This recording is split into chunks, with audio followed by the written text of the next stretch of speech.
Hay diversas sociedades que han tratado de buscar un número preciso en el cual, digamos, es a partir de esta cantidad de glucosa en sangre, estamos hablando de hipoglicemia.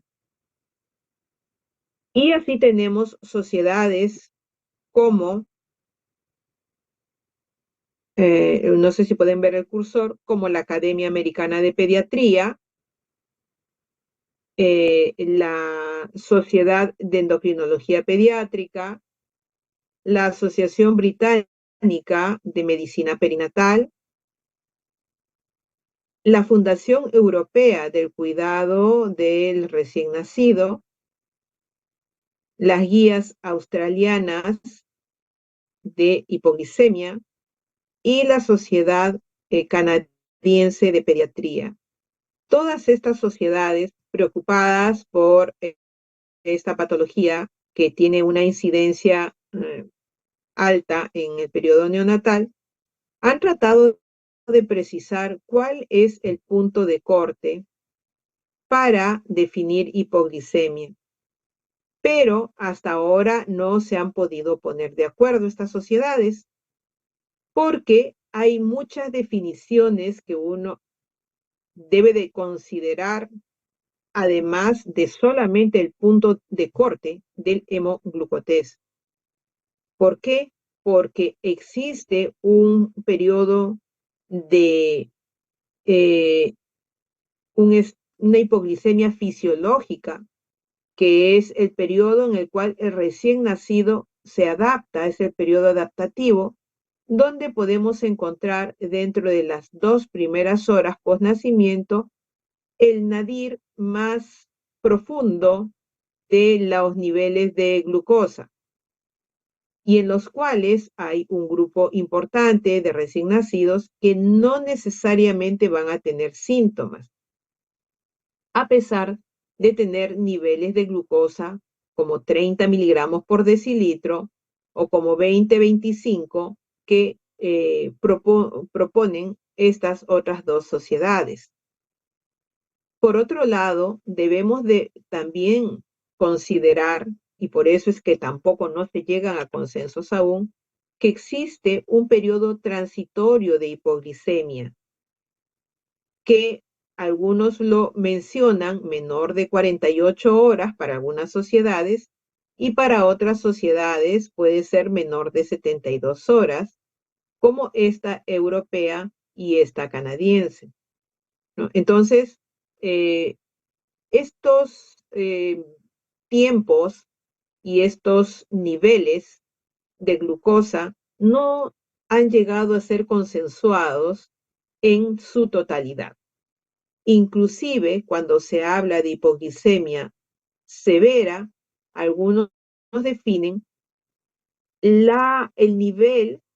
nivel de la glicemia y otros definen solamente la necesidad de requerir un bolo, no necesariamente pudiendo ser estos niveles. Pudo haber sido mayor de estos niveles, pero que hubo síntomas. Y al tener la necesidad del bolo de dextrosa al 10%, a 2 ml por kilo, ya lo pone en un estado de severidad. Por lo tanto, no existe, como dice acá abajo, una definición absoluta de hipoglicemia porque no se ha podido consensuar cuál es ese valor y para qué tiempo de vida uno lo debe de tener. Pero, de todas maneras, se tiene que llegar a una definición que permita una seguridad en el recién nacido para evitar los síntomas neuroglucopénicos que sabemos que pueden ir desde solamente una disminución de la actividad hasta convulsiones. Y de acuerdo al tiempo de la hipoglicemia, de acuerdo a la severidad de la misma y de acuerdo a la frecuencia con que se repita, puede estar asociado a secuelas neurológicas cognitivas en nuestros pacientes pediátricos. Lo que más o menos se ha logrado consensuar entonces respecto a hipoglicemia neonatal es que se debe de hacer un screening aproximadamente entre las 2 y las 4 horas de vida. Entre las 2 y 4 horas de vida significa aproximadamente después de la segunda ingesta de leche, la segunda ingesta de alimento. Sin embargo, algunas sociedades, como la Academia Americana de Pediatría y la canadiense, sugieren que debiera ser inmediatamente que termine la primera o una media hora que termine la primera ingesta de alimento. Continuemos. La hipoglicemia neonatal, como dice el primer párrafo, es el problema metabólico más frecuente en neonatología. Es uno de los más frecuentes. De incidencia puede llegar a ser de 5 a 15%, inclusive en los recién nacidos sanos. En los recién nacidos sanos también puede darse esta incidencia, porque pueden estar pasando por su periodo adaptativo del recién nacido.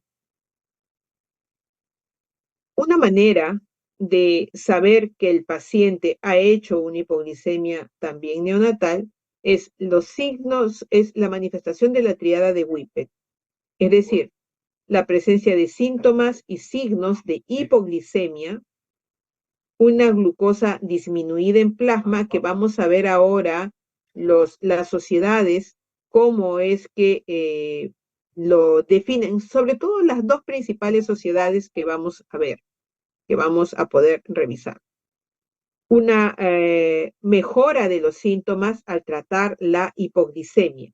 Entonces, estas tres características, alumnos, corresponden a la triada de Whipple, que se va a ver en cualquier paciente, inclusive también en los recién nacidos.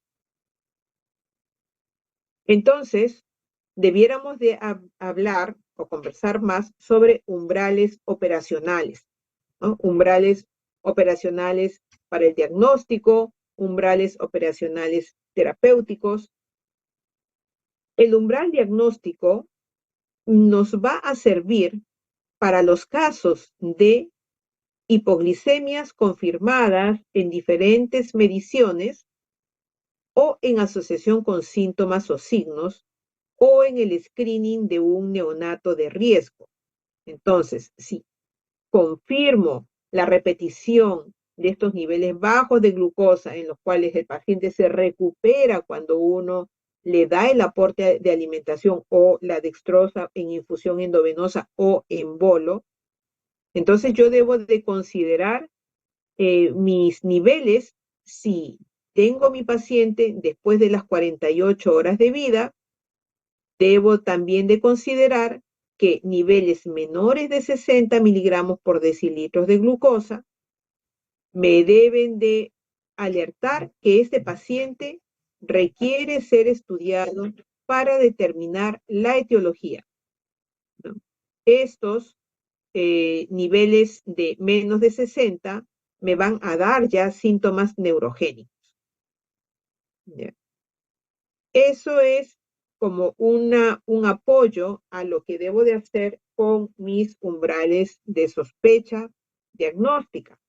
Y con respecto a mis umbrales terapéuticos, lo que debo de, por ejemplo, me va a servir mucho el umbral terapéutico en los casos cuando yo tengo una hipoglicemia persistente, en donde debo de tratar de mantener los niveles de glucosa por encima de 70 miligramos por decilitros, teniendo ya mi diagnóstico. Si yo veo que mis niveles de glucosa se encuentran entre 50 y 70 miligramos, voy a interpretar que esos niveles son subóptimos y por lo tanto debo de ejercer alguna acción. ¿Qué significa eso? Significa que en la terapéutica tendré que aumentar el VIG o tendré que aumentar el volumen de alimentación o la frecuencia con que se alimenta mi paciente para lograr mi nivel terapéutico, mi nivel de umbral terapéutico por encima de 70, porque eso es lo óptimo para evitar caídas, hipoglicemias importantes en cualquier momento. Entonces, lo que les mencionaba, que básicamente vamos a ceñirnos para las definiciones. Hemos visto varias sociedades, pero vamos a ceñirnos solamente en dos alumnos, en la Academia Americana de Pediatría y en la Sociedad de Endocrinología Pediátrica. En base a esas dos nos vamos a ceñir. Entonces, tenemos respecto a la Academia Americana de Pediatría, que vamos a tener en cuenta un grupo de pacientes que son los pretérminos tardíos, entre las 34 a 36, 6 séptimas semanas, los nacidos a términos, pero que fueron pequeños para edad gestacional, los recién nacidos hijos de madres diabéticas y los grandes para edad gestacional. La Academia Americana de Pediatría, en realidad, antes, básicamente los factores de riesgo eran eso, ¿no? Respecto a eso, se hablaba de los factores de riesgos. Pero posteriormente se han ampliado y luego vamos a ver ahora cuáles son esos factores de riesgo adicionales a lo que estamos viendo en esta pantalla.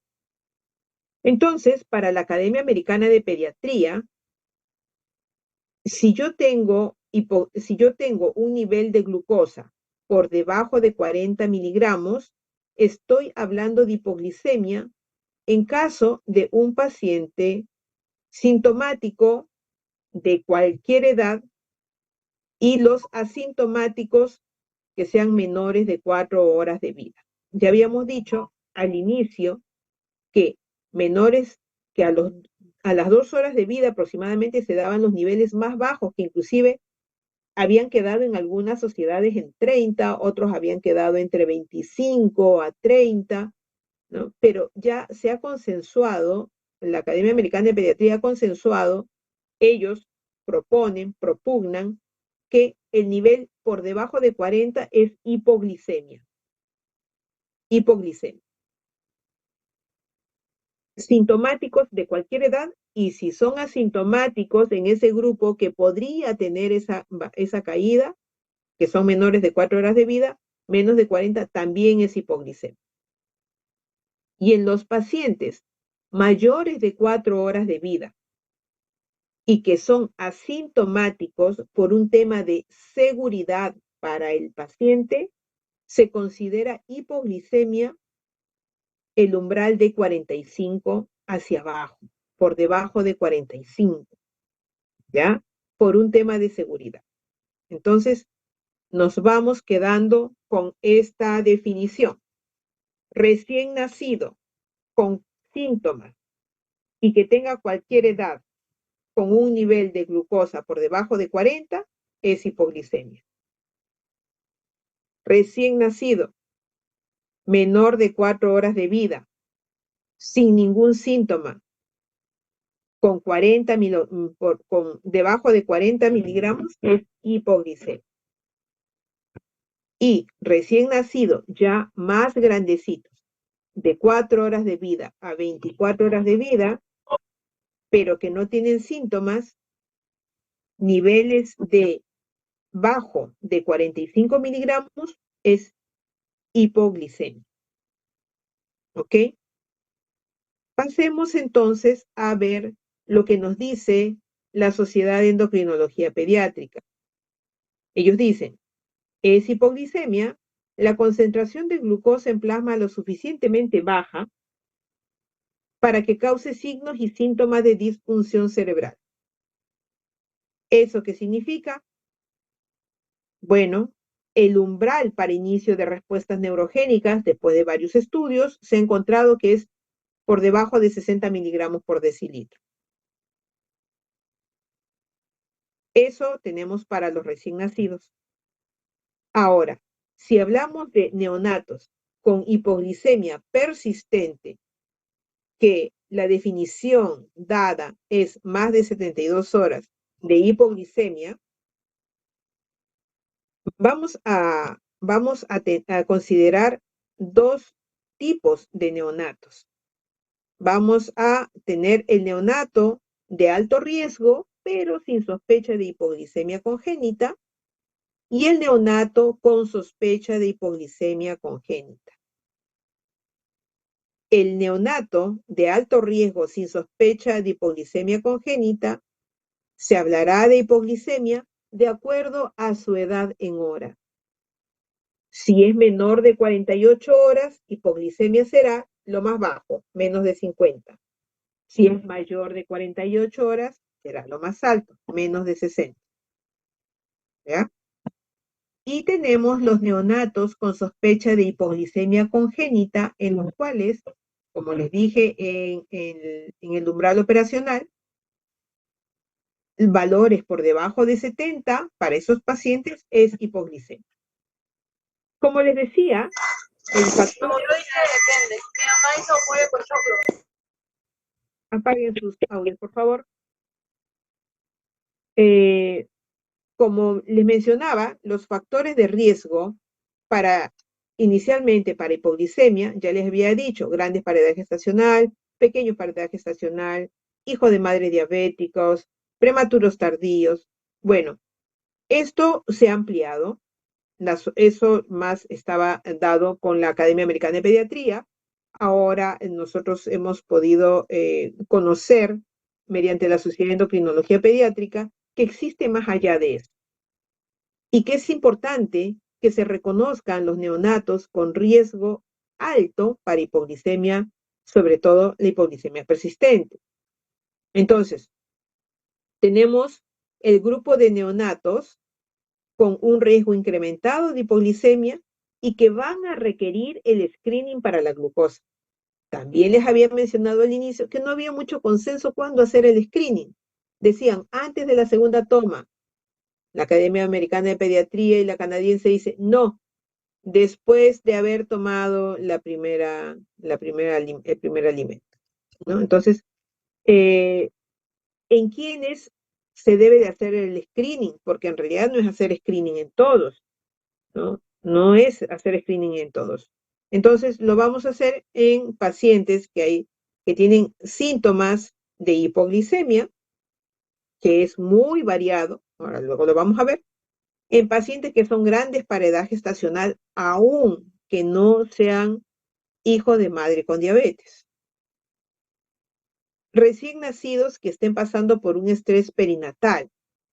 Ese estrés perinatal, como se dicta en la pantalla, asfixia perinatal, isquemia, parto por cesárea por distrés fetal, preeclampsia materna, eclampsia, hipertensión, restricción de crecimiento intrauterino o pequeños para la edad gestacional, síndrome de aspiración de meconio, eritroblastosis fetal, policitemia, hipotermia, son estrés perinatales que nos deben de orientar a hacer un screening para hipoglicemia persistente. Otro neonato es el prematuro o el posmaduro, el hijo de madre diabética, por supuesto. Historia familiar de hipoglicemias genéticas y síndromes congénitos, sobre todo el más conocido, que es el Beckwith-Wiedemann, que son recién nacidos, que nacen con un hiperinsulinismo y tienen características también peculiares, u otros pacientes que tengan defectos de la línea media, por ejemplo, paladar hendido, labio leporino, micropene, pacientes con colestasis. Todos estos pacientes deben de pasar por un screening para un descarte de hipoglicemia persistente. Ahora, ya no estoy en el grupo de los pacientes en quienes le debo de hacer el screening, sino ya estoy en el grupo de los pacientes que me hicieron la hipoglicemia. ¿Qué debo de tener en consideración antes de darle el alta a estos pacientes? Bueno, primero, antes del alta, yo debo de excluir que estos pacientes tengan una hipoglicemia persistente, ¿no? Entonces, ¿quiénes son aquellos pacientes? Los que me hicieron hipoglicemia severa, es decir, aquellos que me hicieron hipoglicemia sintomática, con necesidad de destrozo endovenoso. En pacientes en los cuales no pueden mantener concentraciones por encima de 50 miligramos antes de su alimento hasta las 48 horas de vida o por encima de 60 después de las 48 horas de vida. En estos pacientes también se debe hacer el estudio para hipoglicemia persistente, así como historia en la familia de hipoglicemia genética y los síndromes que ya habíamos comentado.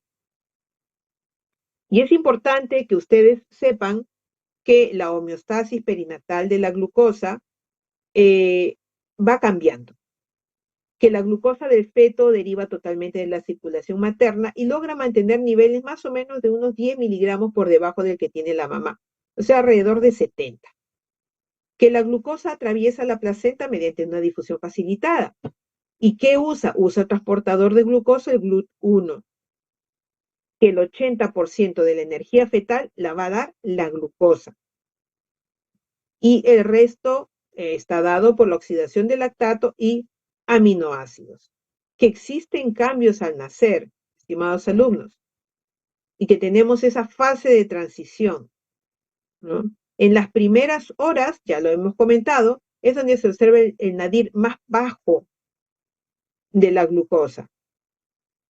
Entonces tenemos que entre las 4 y 6 horas empieza a estabilizarse los niveles de glucosa, ¿no? Y conforme va pasando el tiempo, va aumentando hasta mantenerse estable entre las 48 y las 72 horas. Sabemos bien que una vez que nace recién nacido, el organismo va a movilizar la glucosa almacenada como glucógeno. Eso es lo fisiológico en un recién nacido a término, obviamente, sin ninguna patología, ¿ya?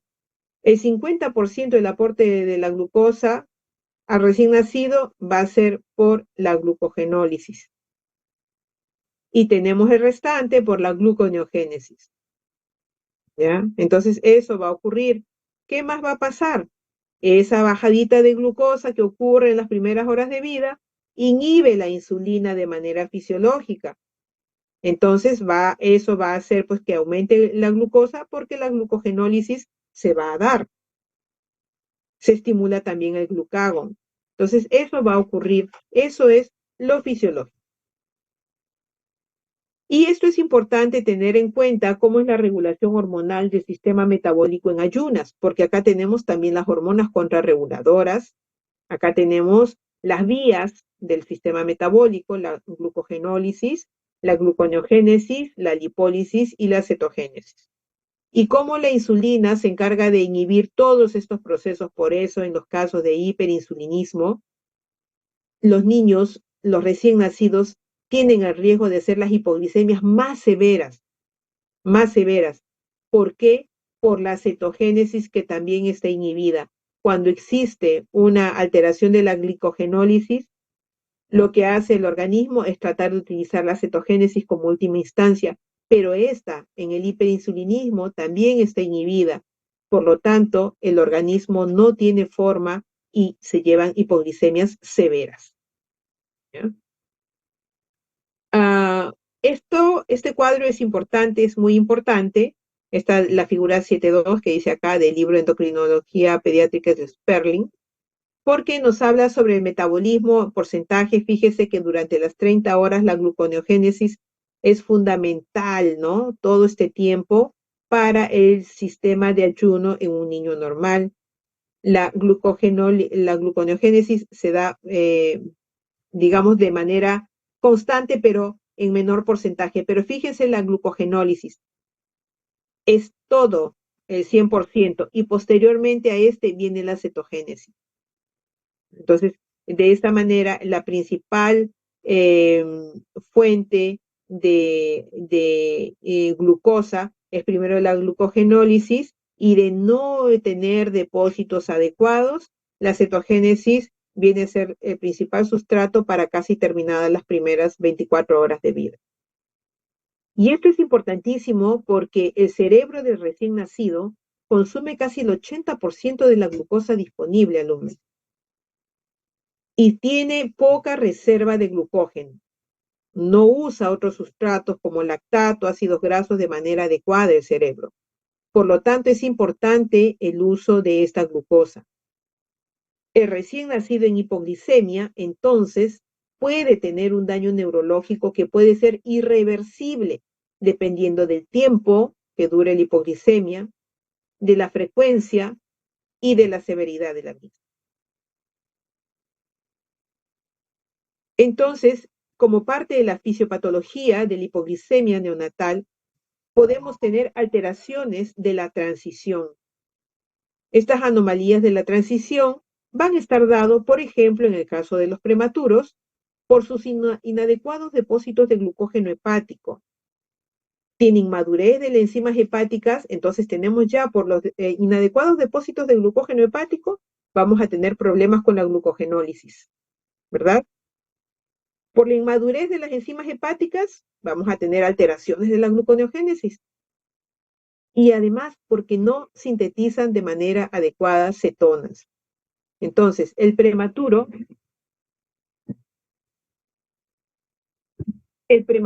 entonces va a tener una hipoglicemia por una alteración en los 3 metabolismos en los cuales debe de tener niveles fuentes de energía.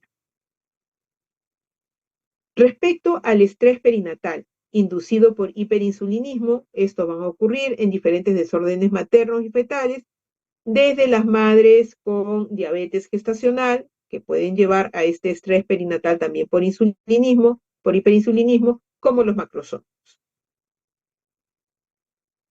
Una gran proporción de los recién nacidos también tienen este riesgo incrementado de hipoglicemia por hiperinsulinismo neonatal, que puede ser transicional. No todo hiperinsulinismo neonatal es permanente. Eso ya se verá en otro momento, no es el tema a tratar ahora, pero es importante que tengan en cuenta que cuando se dice hiperinsulinismo neonatal, no es que toda la vida va a tener el hiperinsulinismo. Este hiperinsulinismo también puede ser transitorio. Hay un hiperinsulinismo transitorio y otro permanente.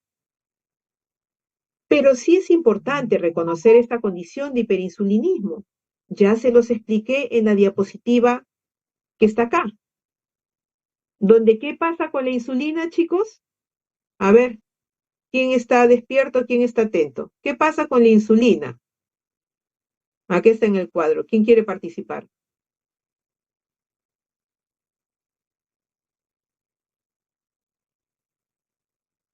La insulina me inhibe todos los metabolismos, todos los sistemas metabólicos de ayunos, alumnos. Por eso es importante reconocerlo, porque pone en riesgo a daño al cerebro neonatal por combinación de hipoglicemia e hipocetonemia. Por eso es muy importante reconocer esta condición de hiperinsulinismo. ¿Ya? Muy bien. Tenemos entonces la clasificación de la hipoglicemia, que puede ser transitoria o persistente. Transitoria, en menos de 72 horas existe ya la remisión. Y mayormente está relacionada a reservas energéticas bastante limitadas, la inmadurez en el sistema de contrarregulación, y estos son los pacientes en riesgo, los prematuros, posmaduros, pequeños para edad gestacional, los grandes para edad gestacional, y ciertas condiciones como hipotermia, asfixia, retraso de crecimiento intrauterino, sepsis, policitemia, hiperinsulinemia inducida por estrés. ¿Ya? Y otras condiciones, como la diabetes materno gestacional, el uso de destroza bebé durante el trabajo de parto a la madre, agentes hipoglicemiantes durante el embarazo, autocolíticos, y el estado de preeclampsia, eclampsia, hipertensión arterial materna. La hipoglicemia transitoria tiene que llevarse ustedes como aplicación que requiere una intervención adecuada para prevenirla hasta que el recién nacido sea capaz de regular este sistema de forma autónoma. Si yo tengo factores de riesgo en el paciente recién nacido o factores asociados por patología materna o fármacos maternos, debo de estar presta a hacer el screening, alimentación temprana si no me es posible porque tiene algún trastorno a nivel del tracto gastrointestinal, pues tendré que manejar un BIG que me permita mantener niveles, si es menor de 48 horas de vida, por encima de 50, y si es mayor de 48 horas de vida, por encima de 60. Y si tiene un riesgo para hipoglicemia persistente, por encima de 70. Eso es lo que se tienen que llevar. Respecto a la hipoglicemia persistente, bueno, entonces va a ser aquella que dura más de 72 horas y que uno rápidamente se puede ir dando cuenta quiénes son aquellos chicos que requieren glucosa con VIGs altos, ¿no? Mayor de 8 a 10 miligramos kilo minuto para mantener niveles de euglicemia. Estos son los chicos que pueden tener alta tasa de daño cerebral. Y dentro de las causas más frecuentes, sobre todo en los recién nacidos hasta los menores de 2 años, el hiperinsulinismo va a la cabeza, los déficits de hormonas contrarreguladoras y luego los déficits enzimáticos. Muy bien. Entonces, eso es lo que tenemos. La historia clínica importante, antecedentes familiares, pues para conocer si hay algún tema de herencia, el embarazo, el parto, la edad gestacional, consanguinidad, características de la hipoglicemia, en qué momento se presentan, la hora, si son bien rápidas. De repente es una hipoglicemia que se presenta después de, que es una hipoglicemia postprandial. Entonces eso me puede llevar a pensar en una galactosemia. Entonces tendré que buscar que me hagan el tamizaje de galactosa temprano. El examen físico, pueden haber hipoglicemias multifactoriales, puede el paciente estar en sepsis, en shock, puede tener policitemia, ¿no? Si hay dismorfismos, con mayor razón, tratar de buscar si es un hipopituitarismo o un déficit aislado, de repente de hormona de crecimiento o un déficit de cortisol aislado. Las cataratas para la galactosemia, orina con olor sui generis, en la enfermedad de la orina con olor a jarabe de arce, por ejemplo, la macroglosia en los casos de Beckley-Wiedemann. Entonces es importante, como siempre, tener la historia clínica completa. En cuanto a los signos y síntomas, en realidad no hay signos y síntomas patognomónicos de la hipoglicemia. Hay síntomas que podemos decir neurogénicos, neuroglucopénicos, ¿no? Entonces tenemos los temblores, la taquicardia, el hambre, la palidez, la hipotermia como síntomas neurogénicos. Y los neuroglucopénicos, estamos hablando ya de letargia, irritabilidad, convulsiones, cianosis, periodos de apnea, ¿no? Un llanto agudo, retroversión ocular, eh, equivalentes convulsivos como el chupeteo de la boquita, las convulsiones, ¿no? Si entonces ustedes saben que tenemos un paciente con riesgo, en los cuales me está pasando las 72 horas de vida y me sigue haciendo periodos de hipoglicemia, yo debo de tener en cuenta que voy a tener que buscar la causa más allá de pensar del periodo adaptativo del paciente, ¿no? Entonces debo de pensar en lo que se denomina la muestra crítica. Y la muestra crítica es una muestra de sangre, es una muestra de orina. En la muestra de sangre debo de primero, verificar mi hemoglucotés, ¿no? Con una glucosa sérica, donde además pida lactato, insulina, péptido C, 3-hidroxibutirato, aunque no lo tenemos acá, pero ustedes tienen que saber qué es lo que se pide. Ácidos grasos libres, tampoco tenemos acá, pero tienen que saber que eso también se pide. Cortisol, hormona de crecimiento, una gasometría venosa, CPK, creatinfosfoquinasa, glucagón, que no tenemos, ACTH. Esto debe ser tomado previo a la corrección de la glucosa fija. Después de la corrección de la glucosa, puedo pedir acilcarnitinas en sangre, ¿no? En gotas sanguíneas o también plasmática. Debo pedir aminoácidos plasmáticos, amonio, que se hace en el país, pero no en los hospitales, mayormente en clínicas. Urea y electrolitos, también debo de pedirlos, y función hepática. Y la muestra de orina, donde debo de evaluar cetonas en orina y ácidos orgánicos, así como aminoácidos y sustancias reductoras en el caso de galactosemia. Entonces, todo esto corresponde a mi muestra crítica. Y esto es un algoritmo en el cual me permite un poco, con esa muestra crítica, poder orientar un poco el diagnóstico cuando es una hipoglicemia persistente, ¿no? Entonces tomo mi critical sample, muestra crítica, donde debo al menos de tener mis gases venosos para ver cómo está el bicarbonato, el lactato, si puedo ver cetonas, espectacular, si no al menos lo veré en orina, y mis ácidos grasos libres que también debiéramos de tener. Entonces, si yo tengo a mi paciente en acidosis, con bicarbonatos de acuerdo a este valor, voy a tener dos cosas que evaluar. Si tengo cetonas elevadas, entonces voy a pensar en una hipoglicemia cetósica, que puede ser normal, pero eso lo tengo que ver al final, que puede ser una deficiencia de cortisol, una deficiencia de hormona de crecimiento, deficiencia de las glucosas, enfermedad por depósito de glucógeno, perdón, hipoglicemia cetósica idiopática como descarte. Si yo encuentro que en mi acidemia el bicarbonato, que en esta acidosis tengo un lactato elevado, tendré que sospechar en los defectos de la gluconeogénesis, ¿no?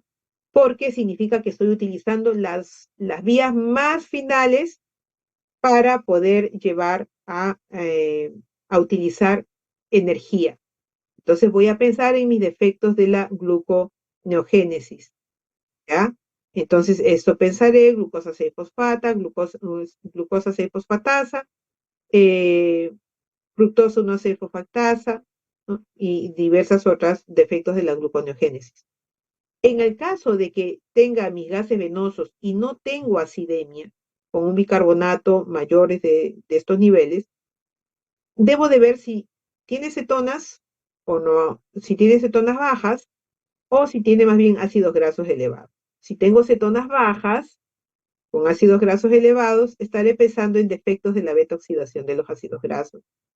Y si tengo cetonas bajas y los ácidos grasos bajos, estaré pensando en una hipoglicemia hipocetósica, donde la primera presunción será un hiperinsulinismo, ¿no?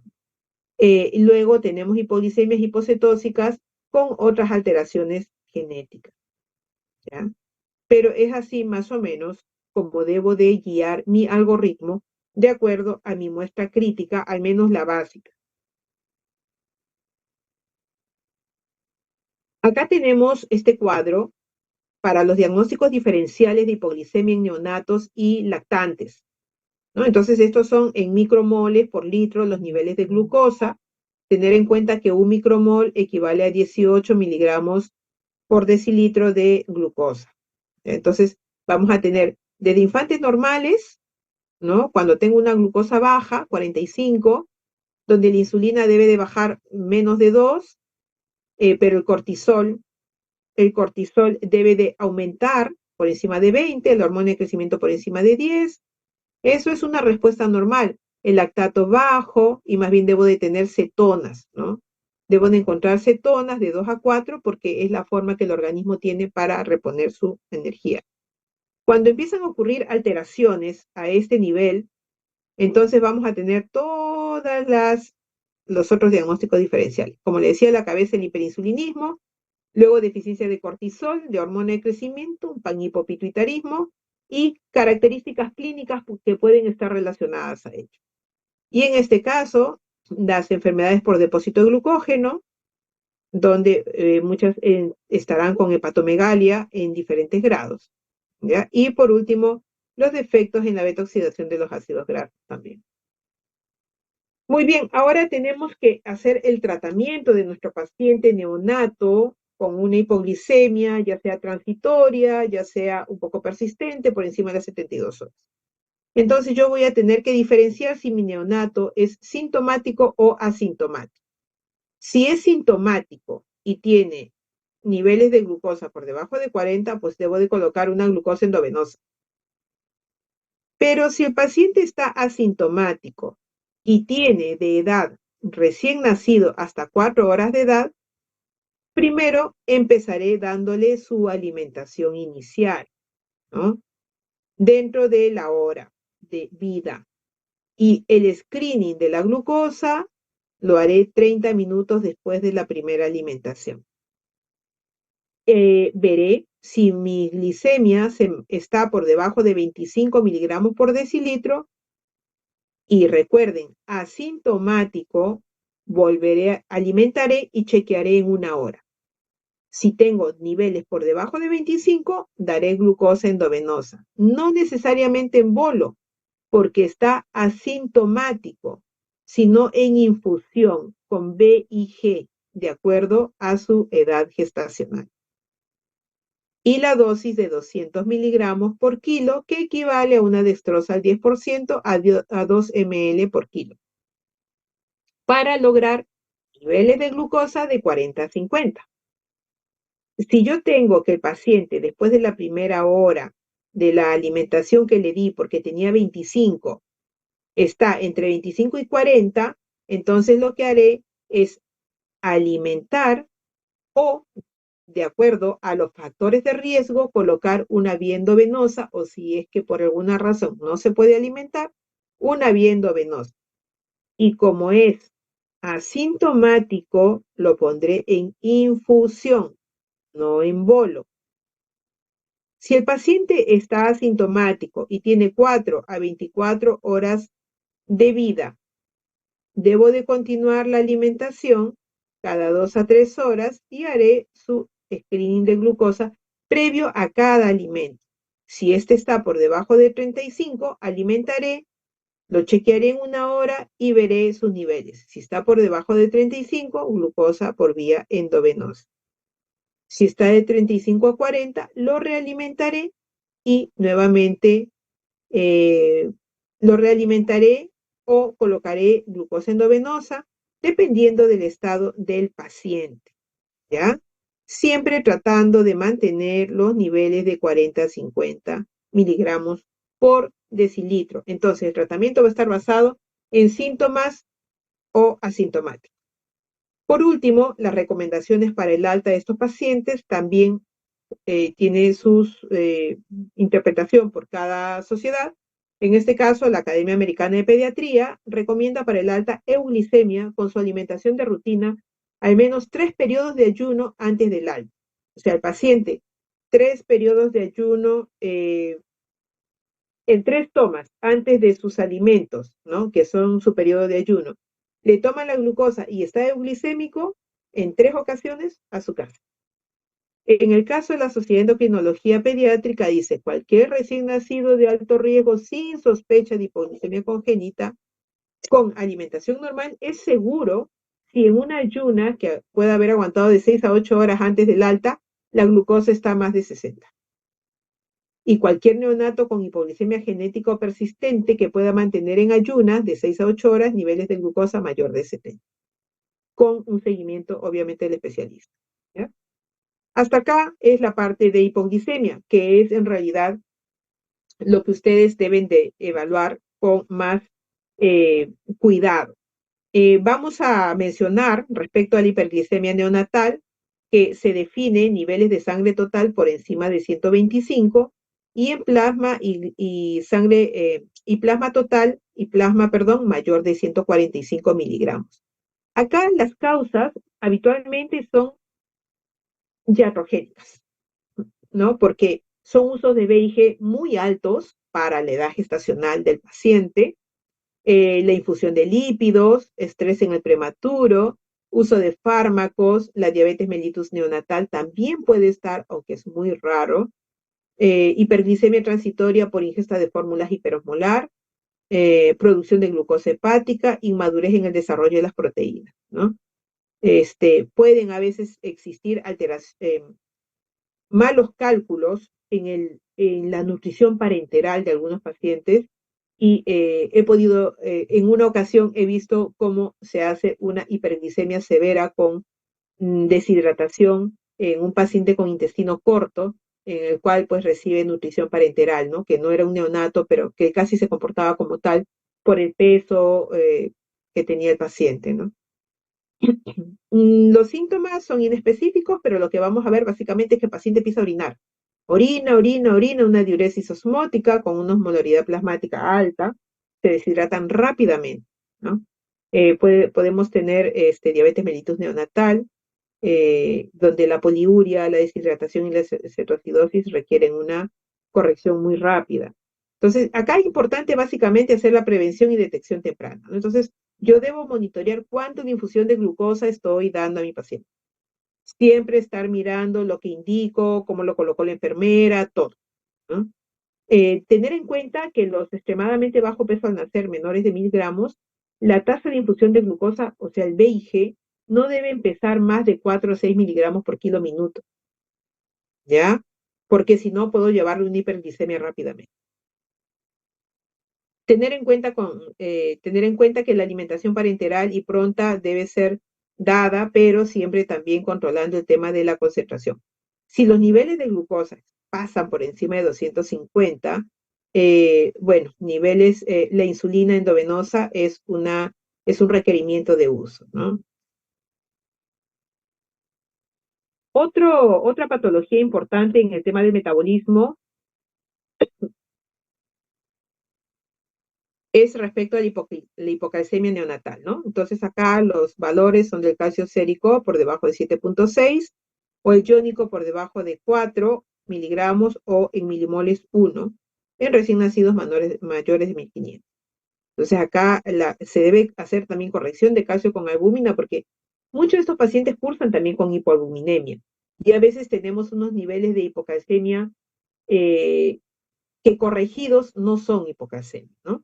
Entonces, considerar la fisiología fetal, como es el paso del calcio de la placenta, ¿no? A nivel del hueso, sobre todo, es importante su transferencia de calcio a nivel óseo, como este metabolismo del calcio, la salida del calcio a nivel óseo en los pacientes prematuros, con eliminación de calcio a nivel renal, ya sea por alguna prematurez del riñón, ya sea por uso de diuréticos en algunos pacientes con hipertensión pulmonar, pueden llevar a cuadros de hipocalcemia también, ¿no? Entonces hay que tener mucho cuidado con estos pacientitos. Y nosotros vamos a encontrar, o en nuestros neonatos vamos a encontrar, que los niveles de calcio eh, están empiezan altos y luego hay una caída entre el 1 a los 2 días de vida para luego empezar a estar en sus niveles normales, ¿no? Mientras que la paratormona, por una inhibición fisiológica de las glándulas paratiroides, están bajitas inicialmente y luego empiezan a incrementarse a partir del segundo al tercer día. Entonces, igual los niveles de vitamina D están bajos y luego empiezan a acrecentarse con la alimentación, ¿no? Entonces, esto también es importante tenerlo en cuenta. Causa de hipocalcemia, debemos de diferenciar las causas maternas y las causas neonatales, ¿no? Entonces, las causas maternas, la diabetes mellitus, la toxemia del embarazo, la deficiencia de vitamina D en la madre, el uso o la ingesta de álcalis o sulfato de magnesio, anticonvulsivantes y el hiperparatiroidismo materno. Entonces, esto también va a llevar a causas de hipocalcemia. A nivel de desórdenes neonatales, los que son bajo peso al nacer, los prematuros, la restricción del crecimiento intrauterino, los casos de asfixia, hiperbilirrubinemia, hipomagnesemia, falla renal aguda, obviamente también, algunos nutrientes, alta ingesta de fósforo, el hipoparatiroidismo, deficiencias o resistencias ya genéticas de vitamina D, osteopetrosis, ¿no? Y lo otro es el hipoparatiroidismo, que puede ser congénito y que puede ser un estado transicional, ¿no? Por lo que habíamos mencionado, el estado de poca función de las glándulas paratiroides inicialmente debido a la paratiroides materna. Y luego tenemos el hipoparatiroidismo congénito, donde, bueno, ya son problemas más genéticos. También puede haber una insensibilidad a la hormona paratiroidea.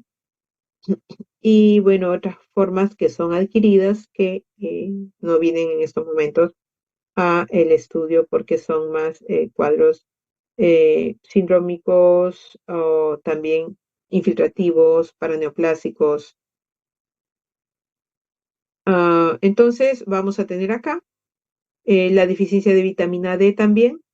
Y finalmente la deficiencia, la deprivación nutricional, la eliminación de calcio por la orina, como el uso de diuréticos, desórdenes de la homeostasis de magnesio, la hiperfosfatemia, que ya la habíamos visto también, y alteraciones como hipoproteinemia, ¿no? Por lo que ya habíamos mencionado, también en la hipoalbuminemia. Entonces, en los pacientes prematuros, en todos estos pacientes que hemos comentado, tienen un calcio total y un calcio iónico con una disminución más rápida de los valores intrauterinos cuando nacen, ¿no? Entonces, en estos pacientes puede existir incremento de la permeabilidad celular al sodio con incremento de la excitabilidad de la membrana y producir convulsiones por este hecho de la disminución del calcio. A nivel de la resistencia, puede haber una resistencia relativa al efecto absortivo, reabsortivo, que inclusive produce el calcitriol sobre el calcio en el intestino y en el hueso respectivamente. Hay en los pacientes muy bajo peso al nacer. Existe esta fisiopatología y por lo tanto hay una pérdida de calcio del hueso importante, ¿no? Los recién nacidos asfixiados, hay un tercio de ellos que pueden cursar con hipocalcemia y ellos tienen incremento de fosfato por injuria tisular con incremento de calcitonina. Y en el caso de los hijos de madres diabéticas, hasta un 50% pueden cursar con hipocalcemia, que puede ser multifactorial, pues estos pacientes tienen una excreción incrementada de calcio y magnesio por orina con disminución de secreción de PTH, de paratormona, al nacer. Se clasifica igualmente con un punto de corte de 72 horas, la hipocalcemia neonatal precoz y la tardía mayor de 72 horas, ¿no? Habitualmente los que son menores de 72 horas son los prematuros, los bajo peso, los asfixiados, los hijos de madre diabética y por un hiperparatiroidismo materno, que es transitorio. Y en el caso de la hipocalcemia neonatal tardía, puede ser un déficit materno de vitamina D, iatrogenia, hipoparatiroidismo, en este caso puede ser asociado a algún síndrome, hipomagnesemia y alcalosis crónica. La clínica tampoco es específica, pueden haber apnea, temblores, hiperreflexia. Lo que puede encontrarse a veces es un estridor, un laringoespasmo, convulsiones, y en el examen físico, salvo que sea algo sindrómico como un DiGeorge, luego no se encuentra nada característico, ¿no? El tratamiento es importante conocer que se utiliza gluconato de calcio al 10%, por vía endovenosa, 1 o 2 mililitros de gluconato de calcio por kilo, diluido en dextrosa al 5% o suero fisiológico, y que debe ser pasado en 10 a 20 minutos. Máximo son 20 ml de gluconato de calcio por bolio, eso hay que tenerlo en cuenta para los más grandes. Velocidad máxima de infusión es de 50 a 100 miligramos de gluconato de calcio por minuto. El monitoreo siempre presente con frecuencia cardíaca y es más un monitor de EKG. Y se debe suspender si la frecuencia cardíaca está menos de 100. ¿Puede repetirse el tratamiento? Claro que sí, hasta que cesen los síntomas y no se debe administrar con fosfatos o carbonatos porque precipita. Una vez ya controlado la hipocalcemia, el tratamiento de mantenimiento también puede ser con gluconato de calcio, pero ya en infusión en 24 horas o en infusiones en dosis compartidas, ¿no? A la dosis que se indica. ¿Ya? Si ya tolera el paciente la vía oral y el calcio sérico está más de 7.5, entonces se puede pasar a calcio vía oral o calcitriol vía oral dependiendo de la patología. Si es un hipo o un pseudohipoparatiroidismo, pues tendrá que pasar a calcitriol. Y este pase habitualmente ocurre entre las 24 y 48 horas de iniciado el manejo, o sea, de manejo agudo. La dosis para vía oral de 50 hasta 150 por miligramos por kilo por día. Y la dosis de calcitriol de 0.25 microgramos por dosis una vez al día. Luego se va titulando en los casos de tetania. Y la dosis de 0.04 a 0.08 en caso de hipo o pseudo hipoparatiroidismo, ¿eh? El monitoreo en el uso de gluconato de calcio, pues el calcio sérico, el iónico también, porque a veces puede variar el sérico con la albúmina, fósforo, deben de estar todos en valores normales. El producto calcio por fósforo no debe ser mayor de 65. Recordarán las alumnas que hicimos un cálculo de esto en un paciente, en la práctica. Depósito de calcio en tejidos blandos, calcio creatinina en orina al azar para poder conocer hipercalciuria, el monitoreo con magnesio para tu hormona intacta y la 25-hidroxivitamina D. Los casos de hipercalcemia neonatal son un poco más raros, hay que tener en cuenta igual las consideraciones de los niveles, ¿no? De calcio sérico. Estamos hablando de una hipercalcemia severa con calcios séricos mayores de 16 miligramos por decilitro.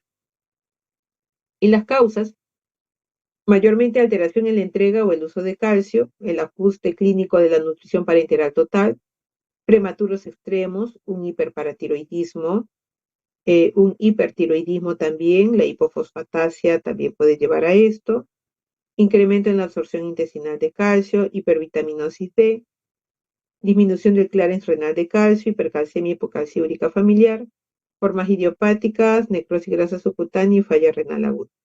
Son como causas, ¿no? En la clínica es la hipotonía, encefalopatía por ingesta, vómitos, estreñimiento, poliuria, hepatoesplenomegalia, anemia y calcificaciones extraesqueléticas. Son pacientes que crecen poco, pueden encontrarse huesos del cráneo blandos, el cráneo tabes, fracturas o displasias óseas, tienen las facies de Elfin como síndrome de Williams, que siempre están sonrientes, un soplo cardíaco puede haber, y las lesiones de piel de la necrosis grasa subcutánea, y en algunos casos que exista el hipertiroidismo, la evidencia clínica de un hipertiroidismo, ¿no? La relación calcio-creatinina en orina es importante evaluarla porque si esta está muy reducida, sugiere una hipercalcemia hipocalciúrica familiar. Eh, Hay que evaluar el calcio sérico si llega a estar por encima de 16. Usualmente eso está relacionado más a un hiperparatiroidismo. El fósforo, el fósforo puede estar disminuido. La paratormona elevada, la 1,25-hidroxivitamina D debe de evaluarse también. Fosfatasa alcalina alta, radiografía de mano muñeca para evaluar la desmineralización. El tratamiento de emergencia es una expansión de volumen con solución salina isotónica que debe pasarse en 15-30 minutos y un diurético de asa para ayudar a la eliminación del mismo, ¿no? Fósforo inorgánico no tiene los glucocorticoides, las dietas con reducción de calcio, vitamina D, calcitonina, en realidad no está aprobado su uso para los recién nacidos, ¿ya? Y creo que acá no, aquí están algunos desórdenes del magnesio también. Bueno, básicamente la hipermagnesemia o la hipomagnesemia. En el caso de la hipermagnesemia, mayormente es por un aporte en exceso. Así que tener mucho cuidado con los antiácidos que contienen magnesio, en el caso del uso también en la nutrición parenteral, el uso de sulfato de magnesio en las mamás preeclámpticas, ¿no? Y hay que hacerle la evaluación al niño también. La hipomagnesemia es rara, en todo caso, si tenemos una hipocalcemia tardía, podría hacerse el estudio de la hipomagnesemia, ¿ya? Los valores, los síntomas se van a dar mayormente por encima de 6 miligramos por decilitro de los desórdenes del magnesio. La clínica en realidad no es patognomónica, pueden haber estados, trastornos de sensorio, disminución de la motilidad intestinal, con retraso de la salida de mecón. Puede haber apnea, puede haber hipotonía también relacionada a la hipocalcemia, ¿no? El tratamiento en estos casos de hipomagnesemia severa eh, es dar sulfato de magnesio. En los casos de hipermagnesemia, remoción de la fuente de magnesio y alimentar cuando la motilidad intestinal ya esté restablecida, ¿ya? Muy bien, hasta acá. Por acá.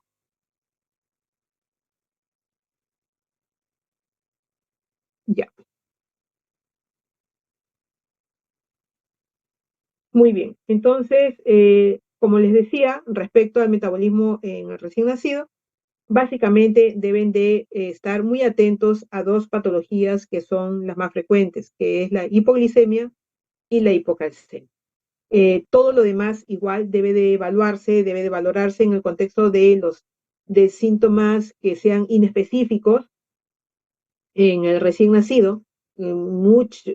La mayoría de las patologías van a ser inespecíficas, casi no hay nada patognomónico, pero hay que tener en consideración los factores de riesgo que me pueden llevar a alguna de estas alteraciones metabólicas.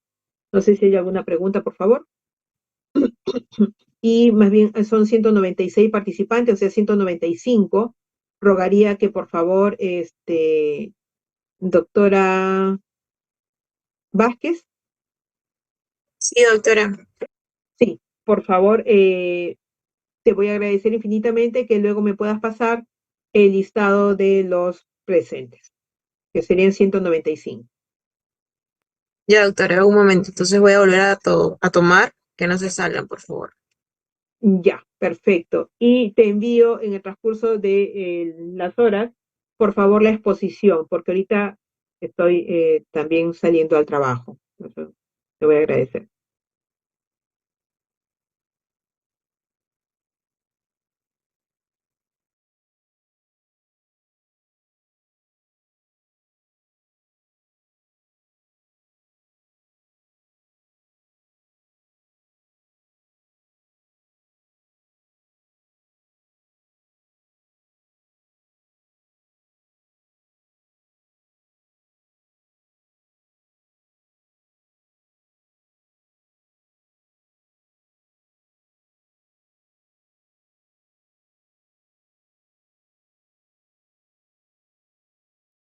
Muy bien, gracias.